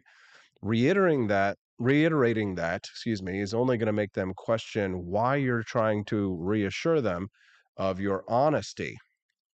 Ums, uhs, and saying in all honesty. Eliminate that from your vocabulary. In all honesty, or I'm not going to lie to you, right? That could be read as the opposite, right? So tell the truth, people will believe you, okay? Number three, I think. This phrase makes you sound tentative and unsure of what you're saying. It's not a fact, but a thought, right? If you know you are presenting a well-researched argument, lead with confidence and with conviction, right? Number four, sort of. There's another one that you need to eliminate from your vocabulary. Sort of is almost impossible to measure. It leaves your listener in limbo because it weakens the impact of your message. It's another effect, or another phrase that has that same effect would be kind of. So eliminate sort of or kind of from your vocabulary so that people will not question your credibility. Number five, just. So, I understand the fear of being bold, but using weak words like just minimizes your message by making your statement feel less important. Just. Try to eliminate just from your phrases. Number six, like. Now, we've all heard this sprinkled in sentences. So, I was thinking we could, start the session with a round of introductions, but similar to ums and uhs, it causes you to sound less prepared or less confident. So, I know that I use it. A lot of people I know use it. If you want to sound better in public speaking, eliminate the word like. Number seven, I'm no expert, but when you use this phrase, you are directly undermining your own knowledge. In an attempt to sound cool and confident, you are actually doing the opposite. So there's one for me, right? Is I'm no expert, but when you use this phrase, you are directly undermining your own knowledge. There we go. There's an I'm no expert, but. So in an attempt to sound cool and confident, you're actually doing the opposite, right? I'm no expert, but, right? You're trying to sound cool. You're trying to sound confident. Don't say that, right? In my opinion. Otherwise, if you're no expert, then why are you commenting? Well, you got a talk show in the morning or something? Number 8, in my opinion, of course you want to acknowledge differences of opinion and stuff, but overdoing it can make you sound unsure or hesitant to take a strong stance at all. Number 9, I'll try. Are you really fully committed if you say I'll try? Maybe, but the phrase makes you sound only partially committed, or that you lack the confidence to complete the task at hand. If your boss says, I need you to do this for me by this such and such date, and you say, I'll try, then your boss is probably going to fire you.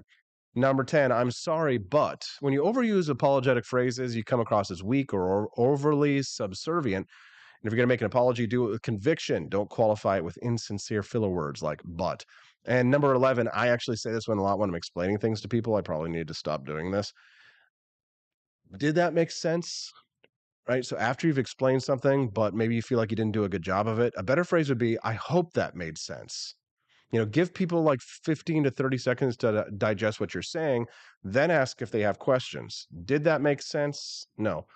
I've seen people, so I hope that made sense.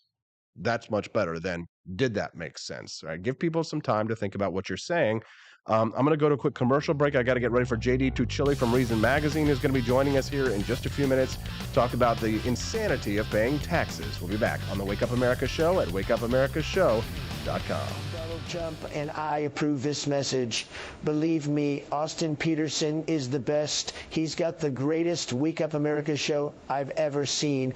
Whenever I tune in the mornings and watch the live stream, let me tell you, he has got the absolute best content. I love his guests. It's just a total blast to watch, and I highly endorse and recommend the Wake Up America show. It's terrific, believe me.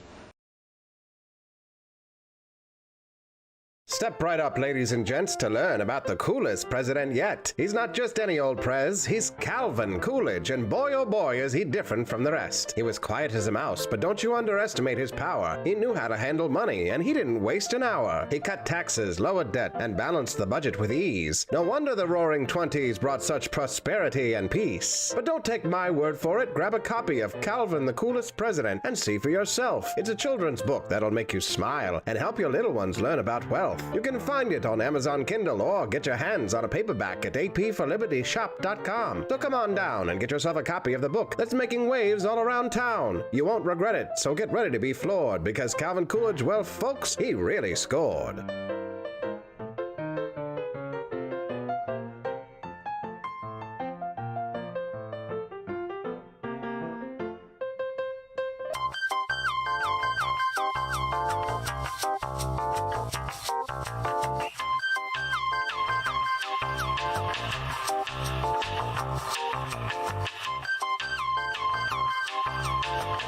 I'm a public defender. I am a public defender. I'm proud to be a public defender. 80% of Americans accused of a crime will get appointed a public defender. Everybody from a speeding ticket to capital murder. For every dollar we spend on public defenders, we spend $3 on prosecutors. Public defenders have to do pretty much everything on their own. Social workers, counselors. Investigating is another piece of it. The average public defender holds 300 cases annually. You never feel like there's enough time. Public defenders have health issues all the time. A lot of people give up and say, I can't do this work anymore. Gideon's Promise trains, mentors, and supports public defenders.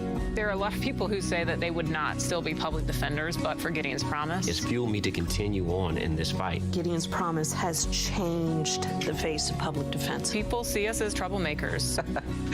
Good trouble only. We don't make it easy. It should not be easy to take away someone's liberty.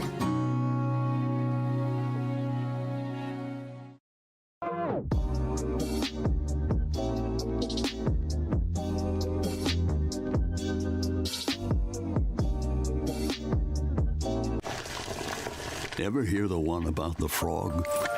Put a frog in a pot of boiling water and it'll jump right out. Here's my resume again. But put a frog in a pot of cool water and slowly heat it up, and that frog will boil. It's a lie. But as a metaphor for us and all that we go through as veterans, Do you have any real-world experience? it's a story that rings true. We make excuses for how we feel. We push everything down. We tell ourselves the lie that it's easier to stay in that boiling water, to disconnect. And some days, maybe it is. But you've never been interested in easy. Make no mistake, reaching out is hard. Do it anyway. I need help. You're not alone. You've got this. You are not a frog. Find resources at va.gov/reach.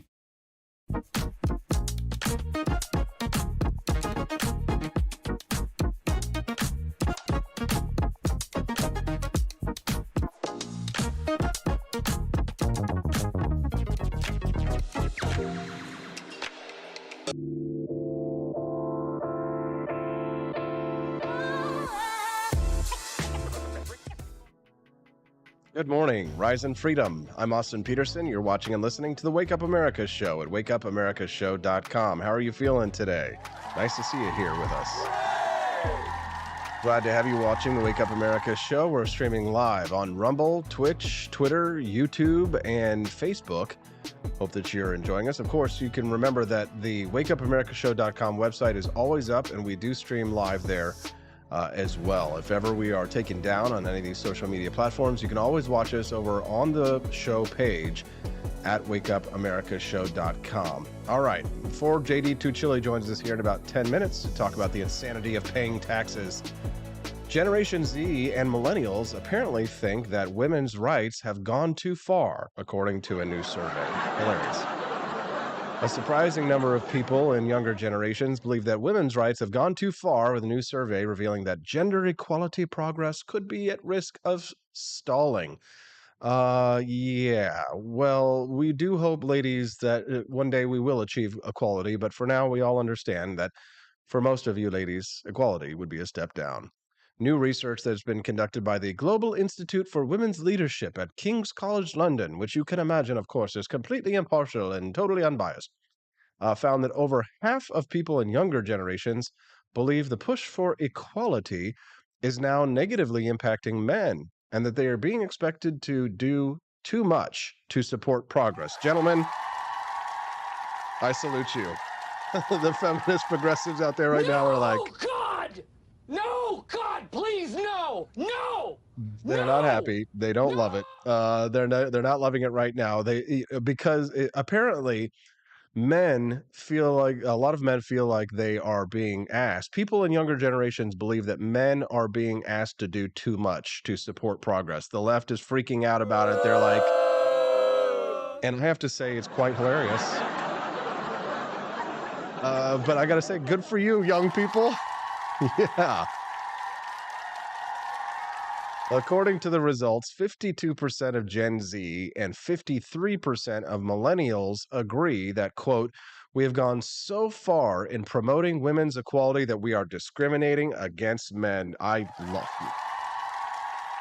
you. You know what? Maybe the kids are all right after all. And I agree. Now, this is compared to 46% of Gen X and 40% of baby boomers. Now, baby boomers and Gen X apparently are woke and think that men need to do more in regards to helping women. How dare you? Ladies, do you really need that much help? I mean, honestly, you seem pretty damn helped. I don't know. What do you think? Many of the questions that were asked on this survey show that younger generations were less supportive of efforts to advance gender equality than boomers, right? So for Australia, this is where I'm getting this, for Australia, 51% strongly or somewhat agreed with this statement that we have gone so far in promoting women's equality that we are discriminated against men, compared to 41% who disagreed. 60% of those who agreed with that were men, obviously. Duh. When it came to claim that things have, quote, gone far enough in giving women equal rights with men, 55% of Gen Z and 57% of millennials agreed. You love to see it. You love to see it. You know what? The kids are all right after all. You know what? And I think it's the memes. The memes are getting them. 51% strongly agreed that things have gone far enough in giving women equal rights with men. I agree. We have gone too far. There were more Australians who disagreed with this comment than agreed, but a higher percentage of men agreed over women. Duh. Now, the majority of Gen Z, Millennial, and Gen X respondents also agreed that men are expected to do too much to support equality. Good job, guys. But less than half of boomers agreed with the statement. The boomers are such a disappointment. Are boomers the most disappointing generation in American history? I have to say that they certainly have just absolutely destroyed the legacy that the greatest generation left with them, for sure. The report noted the results pointed to warnings of a reaction to the movement for greater equality. Oh no! Oh no! And that progress on gender equality remains at risk of stalling. Oh no! It's so sad, right? We're just compared with pre-COVID, more people think things have gone far enough, and more people think men are being asked to do too much, the report notes. I love this. This is great stuff. This continues on. Half also believe that steps towards women's equality are leading to discrimination against men. Absolutely. And more broadly, that there is slightly less confidence that life today is better for young men than it is for young women. Yeah, you stupid bitches. Obviously, if you're not paying attention to what's going on in culture or society, absolutely men are being discriminated against. And I say that as a member of the He-Man Woman Haters Club. All right, it's time for me to go. I'm going to go get JD Tuccille. Maybe I'll get him to comment on this one, although he's a hard-ass desert anarchist. I don't know how he feels with these social issues, but I'm going to talk to him about the insanity of paying taxes when we get back on the Wake Up America Show at wakeupamericashow.com. Want an engaging website to boost your business? You're just a click away from 5-star Fiverr talent. Hundreds of freelancer skills like web design. Head to Fiverr.com today and get something started. American conservatism is distinct, like America is distinct from the United Kingdom. American conservatism's roots comes out of the Wild West, out of pioneerism. The difference between American conservatives and European conservatives is that Americans are cowboys. We are that God, guns, gold, and girls. It's wild here. And we should stay that way. We shouldn't allow a European version of conservatism to come and infect us here. We like it wide open spaces here, deep in the heart of Texas and all that.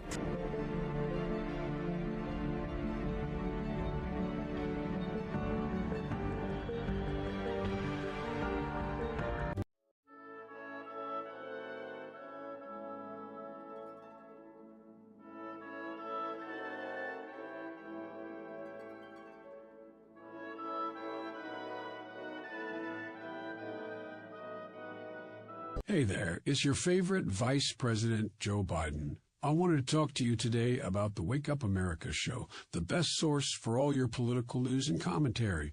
But before I get started, let me just make sure I have all my notes in order. Okay, where was I? All right, the Wake Up America show. It's a great way to stay informed and make your voice heard. Boy, what was I saying again? Oh, right.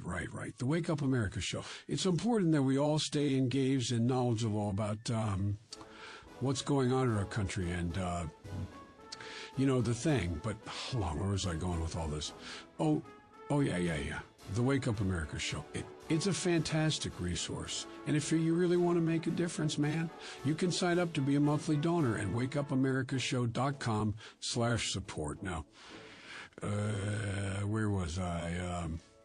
Oh, that's right, the Wake Up America show. So if you want to stay woke and support a great cause, head on over to wakeupamericashow.com/support and sign up to be a monthly donor today. And if you're feeling generous, you can even give a donation in my name. Thanks for listening, and keep on keeping on, America. Come on, man.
Thank you for watching the Wake Up America show with my dad. Today, I'd like to share with you 3 reasons why you should visit Dad's online store at apforlibertyshop.com. Number 1, you can get exclusive freedom-loving merch designed by AP himself or me mum, Steffi. Liberty Laura has made some designs as well, and blimey, they are great! Number 2, most of these products are so wicked that they aren't even allowed to be advertised on Facebook or Instagram. Modern machine guns and a proper keychain. Plus, our Grover Cleveland t-shirt is so spicy apparently that leftists on Facebook specifically banned it from appearing on the website. Number 3, you're supporting liberty lovers just like you. Spend your money where you earn it, and you help me Pops build a community that supports what you believe. Bloody hell, this commercial is running too long. Gotta run. Bye now. Don't forget to visit apforlibertyshop.com. That's apforlibertyshop.com.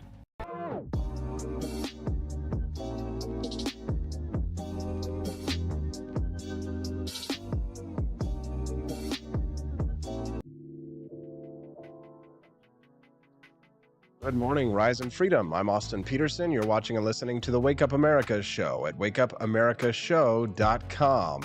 Criticism of public officials. Does it have to be polite? Can you flip the bird to a police officer or tell a politician just what a lying, conniving little think that he is to his face? Maybe even use some harsher words than that. Can we let massholes be massholes?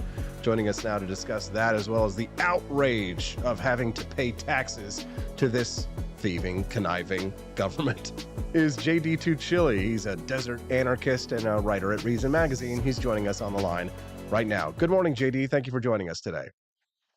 Good morning to you. Thanks for having me on. Always glad to have you. So, massholes being massholes, that's not a polite term to use for massholes, but if you wanted to call a politician one of those, you could, at least according to one of their high courts. What's this story, JD? Absolutely. I mean, let me back up a little bit and say that a masshole is a term of endearment, shall we call it, that people in the surrounding states have evolved for their neighbors in Massachusetts. It's so well established, it's actually been in the dictionary now since 2015. It's an official nickname from residents in Massachusetts, referring to their sometimes abrasive way of dealing with one another, with the rest of the world, and on occasion with public officials. And in this case, and this is kind of a fun case, back in 2018, a woman named Louise Barron was laying into her Board of Selectmen. And Board of Selectmen is a New England term for a town council. She was laying into them in terms, including comparing the chairman of the board to Hitler. And they threatened to shut her down, to throw her out of the meeting, hell and damnation for being so rude to them. And they cited their policy they had on conduct of the meeting. You had to be polite. So she sued. And the Supreme Judicial Court last week, which is the Supreme Court of Massachusetts, ruled that, and it's a great decision, because the Constitution of the state of Massachusetts was written by people including John Adams and Samuel Adams. And they were very clear about what they meant when they wrote Articles 19 and 16, which are Article 19 is the freedom to petition and gather protections, and Article 16 is the free speech protections. They're very specific that they meant that you weren't supposed to riot when you went after the government, but you could be basically as rude as you want to be. And they cited chapter and verse from John Adams, Samuel Adams, founders of this country, from a period of time that actually was not very nice. People were very rude about the King of England and about each other, including the first couple of presidents. And they said that she had every right. She had to be peaceful when she assembled, and it might be nice to urge her to be polite, but she had every right in the world to say pretty much anything as meanly as she chose to elected officials who she had an absolute protected right to petition, even if she did so in very strong terms. It's a great decision. Now, wait a minute, JD. I'm a little confused here. You bring up John Adams because I remember a quote that specifically a lot of my religious friends like to push in my face, that they say that our Constitution was made only for a moral and religious people. It is wholly inadequate to the government of any other. That would seem to fly in the face of what you're saying, JD. Well, John Adams, I think we should allow, was a bit of a prig himself. G ending, thank you. It was a little uptight, shall we say. Samuel Adams' cousin was much more let it all hang out. But they were very vigorous in their criticism of their political enemies. John Adams, by the way, is also a bit of a hypocrite. When he was president, he helped drag them through the Alien and Sedition Act, which went after people who criticized them, for sedition or criticizing the government. But his hypocrisy aside, when he helped to write the provisions in the Massachusetts state constitution, he was channeling the mean things that he and his cousin and a lot of other founders said about the government of England and about the King of England. And they had no intention of being nice in what they said. And they saw no reason, later on he may have rethought this, but the words he put down and the constitutional protections he put down in writing made no requirements that people be polite when they addressed the Board of Selectmen of South Borough, Massachusetts in the year 2018. Now, I'm going to say a bad word, but purely for literary reasons, for impact and effect. So if anyone has got my voice booming out through their speakers at home and there are little children around, might be a good time to turn it down for just a moment, just as a brief little warning here. So I guess that leads me to another question, JD. Does that mean that, provided that I'm not doing anything that would cause a police officer to have reasonable suspicion, I haven't broken any laws, that if a police officer, tries to ask me any questions, that I can flip him off and tell him to fuck off? Actually, you can. Now, is it safe to do that? That's a separate question entirely. When it's you, the police officer, and God, you are probably taking a better chance. Legally speaking, though, and let's confine ourselves to the legal parameters of the matter, you do, in fact, have the right to flip off a police officer and to criticize him in harsh terms, as judged by most courts now across the United States. I don't know that I would advise that. Yeah, not But something that you want to do when you're alone with a police officer, because if there's no camera running, even if there is a camera running, they'll just play the video out later on the news, and maybe you'll get a nice settlement. you might get a nice settlement if that body cam picks up those crunching noises while the officer is adjusting your attitude. But legally speaking, the Constitution does say you can be rude to a police officer. Good to know. If you're just tuning in to the Wake Up America show, I'm Austin Peterson. I'm speaking to JD Tuccille. He's one of the writers over at Reason Magazine. If you have a question for him, feel free to send us a text at 573-319-1586. Again, that call line or that text line is 573-319-1586. We'd love to hear from you. I'd like to segue here to another topic that's infuriating for me, JD. My wife and I ran my business at a loss last year. So thankfully I actually get money back for the first time in years. Obviously, I don't want to be taking a loss every year in my business, but I started this new venture, the Wake Up America show. I started a new e-commerce business, and I'm trying to sort of create my own little libertarian ecosystem of capitalistic awesomeness. So doing my taxes this year was an absolute nightmare. Trying to figure out, what you actually made in profit versus what you spent. How much did I spend on my cell phone? Can that be written off? I work from home. How much of that can I write off? I just wish I could just pay nothing. Obviously, I wish I could pay nothing, JD. But 0% would be, more preferable to me. But even just a flat tax of just for God's sakes, just 15% or something like that. You say that your son did his taxes for the first time. Rage ensued. What's your story? Yeah, this is absolutely true. I agree with you. First of all, the rate is too high. I want to pay lower taxes too. I want to pay a knowable amount of taxes. And I would love the process wasn't such an ordeal. We homeschool our son. And this year we decided that a worthy, if perhaps cruel, a lesson for our son was to have him sit down and do his 1040 form and his state equivalent, the 140. Arizona. So my wife and I have relatively complex dealings. We've been using an accountant now for a very long time, but we wanted him to actually have to wade through this, see what's involved before he gets to the point where he's going to a tax preparer and deadening the pain a little bit, because he should know what does it mean actually to fill out your own taxes. So we had him go through the process. We went through the IRS website because the IRS is very clear. They want you filing electronically these days. They don't want you doing the old school paper form. And we had him run through the self-calculating, free fill on the website. That is supposed to help you do the math, but it asks you the questions, it sends you the rules, check it. And he cursed up a storm. Now, I come from two generations of New York taxi drivers, and I have not excised those habits from my own speech. And I got to say, they passed down very nicely to the next generation. And he was just cursing up a storm. And he's asking, what is this supposed to mean? What is that supposed to mean? And I referred him to the rules, which of course is entirely unhelpful. And then I was a nice step in to help him work his way through it. And we finally get to the end, and he has to like resubmit all the W-2 information because there's no way to actually scan it and just like have it upload. So he has to resubmit his W-2, and he hits the enter form. And 2 days later, his 1040 is rejected. Why? Garbled code, and you got to drop it into a search engine on the IRS website, and then they tell you that there's a missing zip code someplace.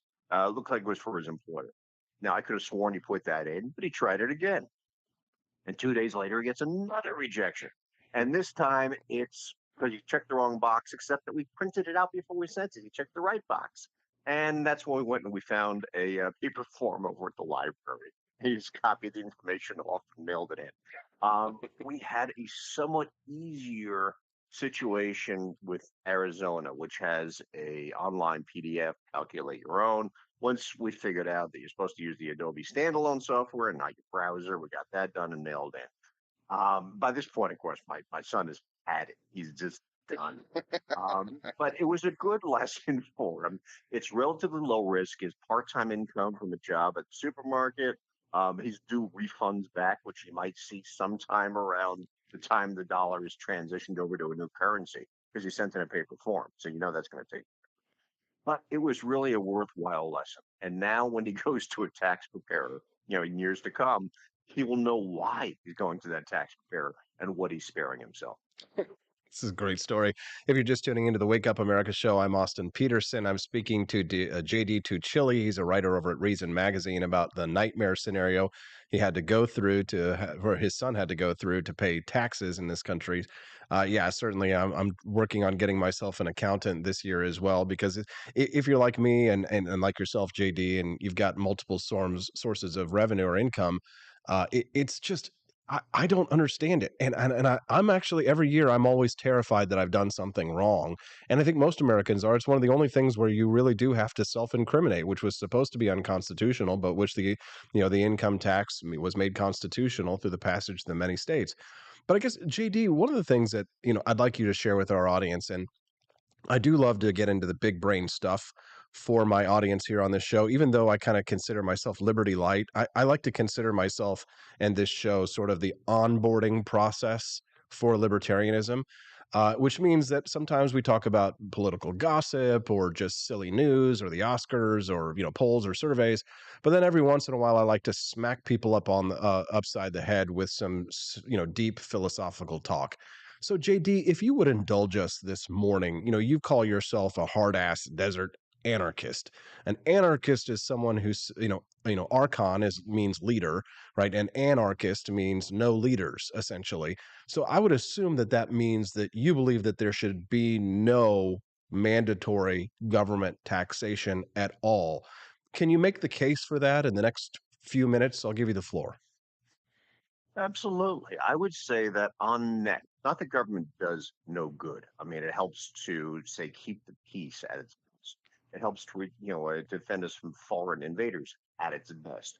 But if you do a balance on net across the board, and, you talk about all the things we complain about, including people getting arrested or thrown out of meetings for insulting selectmen, people getting arrested or beaten up by cops because they flipped them the bird, people's home doors kicked in because the cops couldn't be bothered to check an address, businesses shut down by regulators.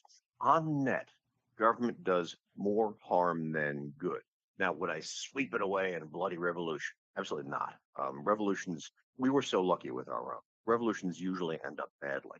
But I think, and I would insist that we transition towards a system that is voluntary, where we have the right to ignore the state, to opt out. Herbert Spencer, the philosopher, called it the right to ignore the state. But the state might exist, but you don't actually have to enjoy it. enjoy it to the extent that you enjoy it, you could actually opt out of its programs and its protections, and use something perhaps voluntary. We could build up voluntary associations as alternative to state functions, so that those who want the state could still have that. We wouldn't force our opinions down their throats either. We wouldn't impose our system on them. There should be a means to exit. And I think that given the fact that on net, and I'm convinced of this, the state does more harm than good. We need alternatives that are voluntary, that allow us to exit and use them instead of using what the state has to offer. I love that, JD. Is there anything else that you would like to share with our listeners before I let you go today, sir? Yeah, I thought that Everything Everywhere All at Once was a fun watch, but probably not the best movie of the year. JD Tuccille, writer at Reason Magazine, a hard-ass desert anarchist, and a good friend of the show. We appreciate you for your time today, JD. Thank you very much. Thanks. Thank you. Thank you very much. What did you think of JD Tuccille? You can send us a text, 573-319-1586. Before I go to a break really quickly, because I've got another great story for you before we take off today, which is going to absolutely make you laugh. You're going to be, rolling in the aisles before we go at 9 a.m. this morning. I want to talk to you about the number one cure for COVID-19, or actually I would say the number one preventative method from getting COVID-19 or from dying from COVID-19 or having severe COVID-19 complications was what? Was it the vaccine? No, you'd be wrong if you said it was the vaccine. What would be your next guess? Your next guess. Well, if it wasn't get healthy, then you're wrong. The number one way for you to fight infections, fight diseases, stave off obesity, right? As you mature in age, like myself, had a birthday just a few weeks ago, and my lovely wife Stephanie, whose birthday is this Wednesday, right? We're getting up there. We're approaching middle age. She is. I'm middle age. She's approaching middle age. We are more concerned with about our health than ever, especially because we're looking at maybe bringing a little baby Peterson into the world very soon. Maybe later this year, maybe early next year. It'd be nice, right? So what are we doing? Well, we're trying to eat more healthy. We're trying to get more exercise. We did exercise yesterday, but also I bought us Burger King for dinner last night. Okay, what can you do? But if you're eating unhealthy, at least you need to be getting your servings of fruits and vegetables per day. But you're saying to yourself, well, if I go to Burger King, if I go out and I eat, they're not going to give me, a side of carrots, right? And you don't have time to eat 6 cups of fruits and vegetables a day. But you can if you get hooked up with my sponsor, Field of Greens at Brickhouse Nutrition. Visit their website, fieldofgreens.com. Let me tell you about Field of Greens and why I love them. Not only does it taste delicious, but it's going to fulfill your dietary needs for your fruits and vegetables per day. You should be eating 6 cups of fruits and vegetables per day. I bet you most of you aren't doing that. Let's be honest. Come on, let me, if I could go through, and I don't want to necessarily call you out, person by person here, looking at the live chat, but Andy, are you eating 6 cups of fruits and vegetables per day? Andy, be honest. Joni, Quest, Richard Bell, Chris Morrill, are you guys eating 6 cups of fruits and vegetables per day? If you're not, and you don't necessarily plan on doing that anytime soon, let's start the process of getting healthy. Visit fieldofgreens.com. Get your first canister for 15% off. And here's the thing. I know you're saying to yourself, Austin wants me to fork over money for this thing here. Let me tell you why you should do it. Because if you don't see results, you're going to get your money back. So you're going to invest in your first can of Field of Greens powder. You put it in a little thing of ice cold water, shake it up, drink it, boom. You just hit it's got 10 calories in it, but all the nutrients that you would get in 6 cups of fruit and veggies a day. 6 cups is a lot of food. Yeah, busted, Andy. So here's what you're going to do. Go to fieldofgreens.com. Put in the coupon code AP for Liberty to get 15% off your first order. Try it. Okay? If you don't like it, and if your doctor says your health hasn't improved at all after you've used it for a little while, you get your money back. So you can't beat that, right? Chris Morrill says, do you think I'm eating healthy? No. And that's the thing. You need to start adding fruits and veggies to your daily habits. But if you can't eat 6 cups, drink 1 glass of Field of Greens. It tastes great. Wild berry is my favorite. Add it to a cup of water. Shake it up. It tastes delicious. Berry flavored hard seltzer count? No, Andy. But at least if you put this in your hard seltzer, the wild berry hard seltzer, at least you'd be getting the nutrients that you would get in 6 cups of fruits and vegetables. Okay.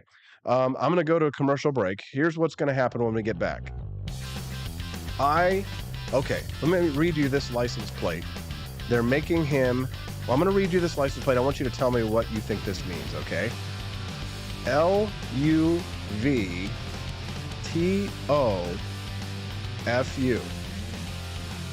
You got it? L-U-V-T-O-F-U. State of Maine says that he has to change his license plate. L-U-V-T-O-F-U.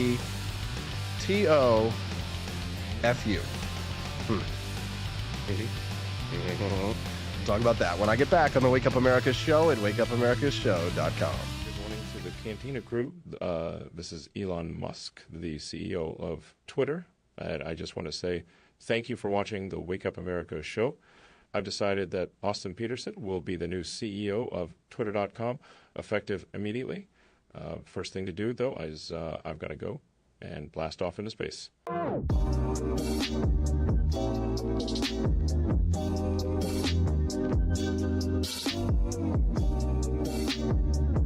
If there wasn't going to be somebody who was a fiery champion of liberty, somebody who would get out there and who would be aggressive, and if they wouldn't do it with more fire or passion than I had, then I would go and I would fight this battle for us.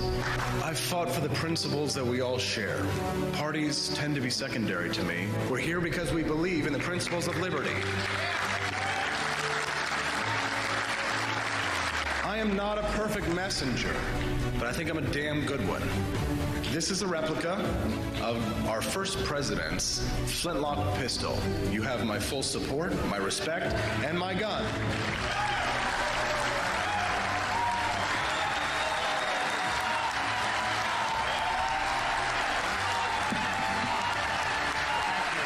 I think that the heart of my philosophy is much more libertarianism than well, that's the fashionable word these days, I guess. A conservative is no longer just that. He's a libertarian and always has been.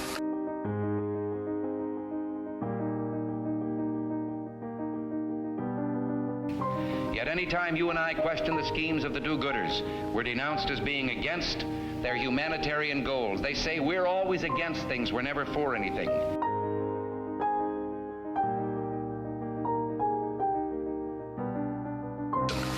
What is fascism? Fascism is private ownership, private enterprise, but total government control and regulation.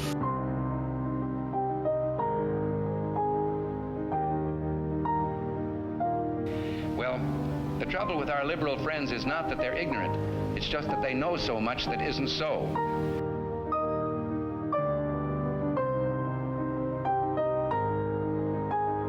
If we lose freedom here, there's no place to escape to. This is the last stand on earth.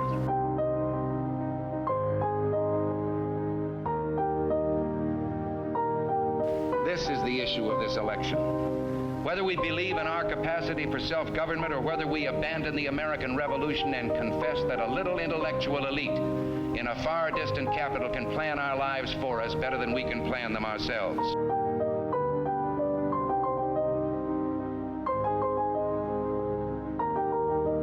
The conservative, so-called, is the one that says less government. Get off my back, get out of my pocket, and let me have more control of my own destiny.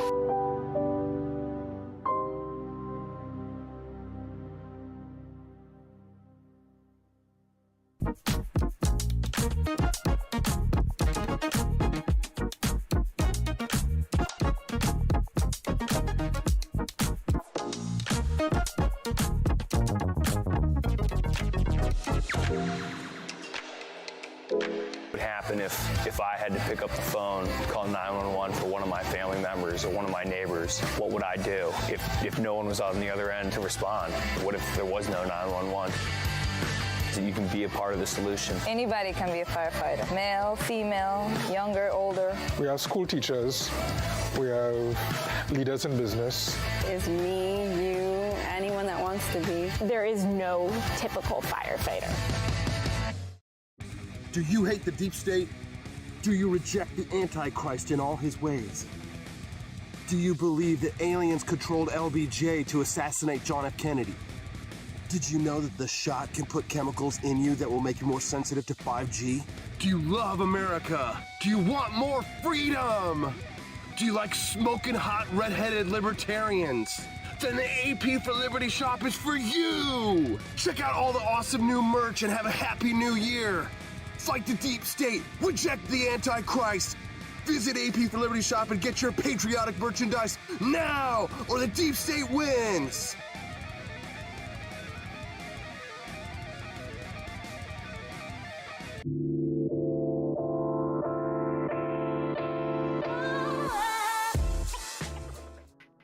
Reject the Antichrist. Good morning. I'm Austin Peterson. Welcome to the Wake Up America show at wakeupamericashow.com. Nice to see you all here today. Have you been having a good Monday so far? I really hope that the Wake Up America show puts a smile on your face and gets your day started right. If you missed the announcement earlier, just so you know, very exciting. While my wife and I are in Japan, my brother, Justin Peterson, is going to be taking over as a guest host. Oh, yeah. JP, keeping it in the family. It's all that Hollywood nepotism. My brother, Justin Peterson, will take over the show, and he'll do an hour a day, not 2 hours a day, but at least you will get some fresh content. And please be kind to my brother. It's his first time doing anything like this. He's never done live streaming or anything like that before. I'm going to get him all trained up on it this week so that when Stephanie and I leave for Japan, and we'll be gone for 11 days, 11 whole days, so like almost half a month, you will still have some fresh content. And of course, my friend and my worker, Nathan, will be here, and he'll be creating some fresh content for you as well, so that you'll get some good stuff. All right, let's talk about the news. A license plate. Peter Starostecki says he's just a vegan. Well, with a name like that, would you have guessed that he was a vegan? My license plate literally says, love to FU. Is that what that is? Not what it says? Love tofu. Oh, okay, I got it. Love tofu. I'm a vegan. Really? Starostecki says he got a letter in January from the BMV. I guess that's whatever in Maine they have for Department of Motor Vehicles. They call it the BMV. What the hell is BMV? Saying that he has to get rid of his love to FU plates. I'm just a vegan. No ill intentions, Starostecki says. State officials say the plates could be interpreted as vulgar because of the last two letters of the word to FU. To FU? Tofu. Starostecki says he never intended it to be inappropriate. It's sort of my small little protest to say that I stand for going away from using animal products. Starostecki says there are even stickers next to the plate indicating it's really just about his love of bean curd. That's interesting. Let's take a look, see if we can find a picture of it. There. Oh, well, it says here we've got it up on the screen. Love to FU. Yes, I do love to FU. Yes, I love to FU very much. Oh, my God, bro. Oh, hell no, man. What the f***, man? Get your ass on, boy. Get your goddamn ugly ass on. He says, I've never had anybody come up and be aggressive to me, flip me off, tell me it's inappropriate. Every time I get a comment about it, it's something positive. From the beginning, he says, the state told him to get rid of the plates. He attended an online hearing to appeal. He says, from the beginning, it felt like they sort of had their minds made up. His appeal was rejected because the plates have to be looked at without context, he says, without context. Starostecki says that despite his appeal being rejected, he actually agrees with the state that potentially vulgar license plates should be disallowed. He says he's not going to press the issue any longer. He does think, though, that it could potentially be violating his freedom of speech. State officials say it's not a First Amendment violation because plates are state property. The Director of Communications for the Secretary of State says that the license plate is owned by the state, and there is no right to force the state to have these sorts of words or slogans. Now, Cook says that the state did offer him a plate that reads vegan, but at V, the number 3, GAN, Staroseki said no thanks, and he just got a standard plate. What? Come on, bro. What? You didn't want the vegan plate? I gotta say, man, that causes me to question whether or not you really love 2FU, or whether you really love. Whether or not you really love tofu. There you go. I'm gonna put my new plates on and just keep driving around. He says he might personalize his license plate again someday, but for now he'll stick with the new one. Oh well. What do you think? Do you love tofu, or do you love to F you? Thanks so much for tuning into the Wake Up America Show at wakeupamericashow.com. All right, it's time now, at the end of the show. What are we all going to do? We're all going to head over to apforlibertyshop.com, because today we all want to join in on the fun with the dozens of people who have bought the Caucasians team jersey. Now, do we have more than just the Caucasians team jersey? Sure, we got basketball jerseys, we've got frosted pint glass. Imagine that you're drinking a beer and you've got your team logo and it says Caucasians on it. Free shipping in the United States. God bless it. It was a nightmare getting that all set up, but it's done. So whenever you see a price on there, the price is what you're going to pay. Okay? Go over to apforlibertyshop.com now. Right meow. Get yourself a Caucasians team jersey today. Put it in your shopping cart. Check out. It'll be there at your house in just no time at all at apforlibertyshop.com. Let's do it right now. Head over there. Get yourself a Caucasians team jersey. Show everybody your team pride. Or maybe if you're a member of a different tribe, you can get the shirt that says Jews, or just their minor league team, which is the tribe. Check it out over at apforlibertyshop.com. Also, this awesome neon machine gun baseball jersey as well, available over at apforlibertyshop.com. That's right, free shipping. Check it out over there.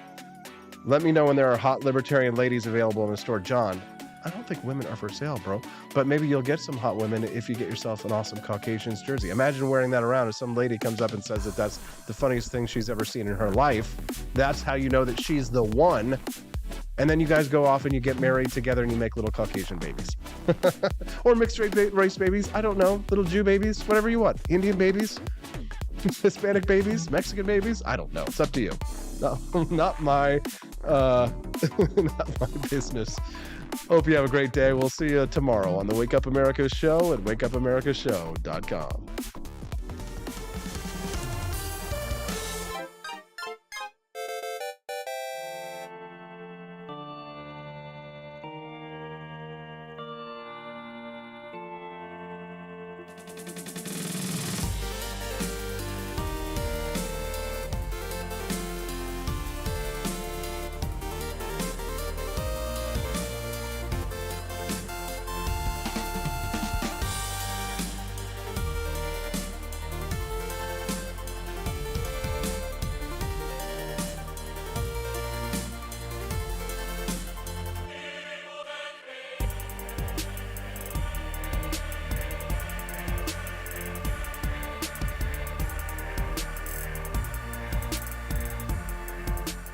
I like shooting things, but whenever I can't shoot something, I like to cut things. My life isn't all about shooting and stabbing and cutting, though. Sometimes I have to do actual work, but when I work, I still like to have fun. And there's nothing less fun than trying to cut with a crappy knife. Thankfully, from the ancient sect of Christian knights, who also loved cutting and stabbing, comes a new implement that has received my personal blessing, the Templar knife. Like the ancient sword of Excalibur, you don't choose a Templar knife, it chooses you. You just decide what kind you want on the website first, however, and then order it online, and then it chooses you. The Templar knife comes in a variety of shapes.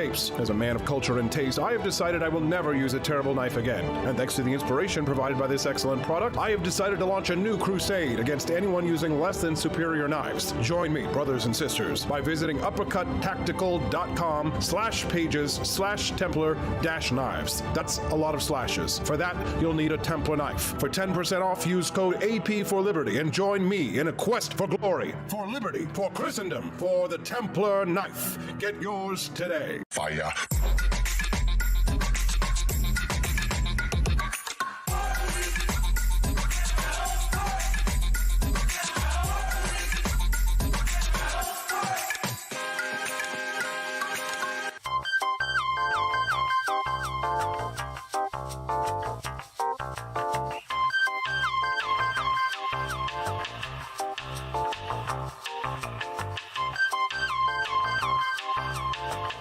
Hello, this is Barack Obama, and let me tell you why Austin Peterson stinks, and you should never pay attention to anything that he has to say. First of all, he's a libertarian, and we all know libertarians are idiots. They don't realize how important government is to everything that we do. I recently became aware that Austin has opened up a libertarian shop at apforlibertyshop.com. Now, I'm asking you as a personal favor to me that you never ever visit apforlibertyshop.com.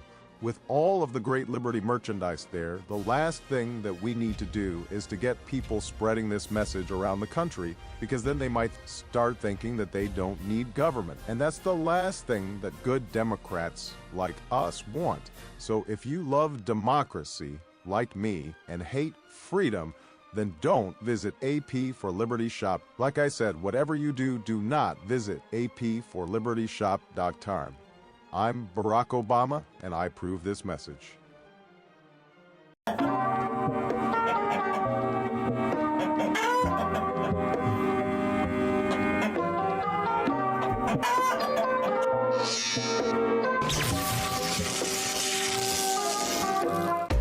Want an engaging website to boost your business?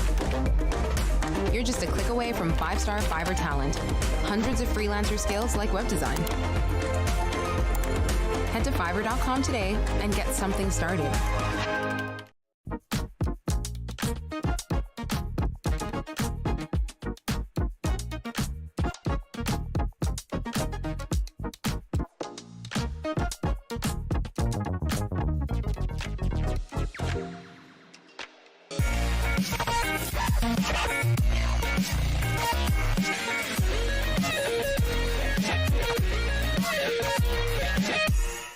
When I was in foster care, I never knew when I would have to move, so I always had my suitcase ready to go. Then one day, I was adopted. My new parents opened their hearts and home to me. My parents cook my favorite breakfast for me every morning. My parents take me on trips I never thought I would go on. They gave me a home and an even better reason to use that suitcase. My parents aren't perfect, but they're perfect for me. I